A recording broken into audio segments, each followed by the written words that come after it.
kerekana ubwiza bwawe natwe abantu waremye turagushima. Mbere na mbere hariho uwitwa Jambo, Kandi Jambo uwo yari Imana.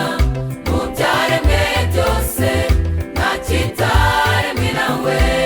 Iyo twitegereje imirimo y'amaboko yawe Mwami mukiza, ibiti mu mashyamba birakuramya, inyoni nazo zikaguhimbaza, amafi nayo mu nyanja kerekana ubwiza bwawe natwe abantu waremye turagushima.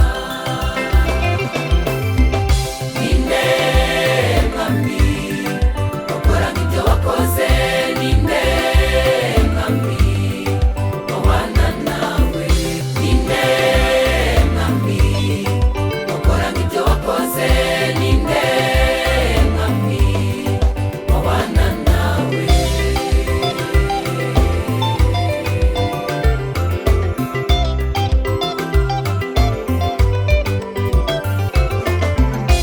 Imirimo ukora iratangaje, imbaraga zawe Mwami zirahebuje kumise, gukomera kwawe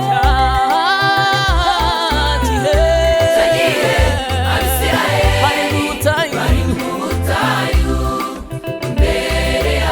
imbere yabo hari inyanja y'Imane,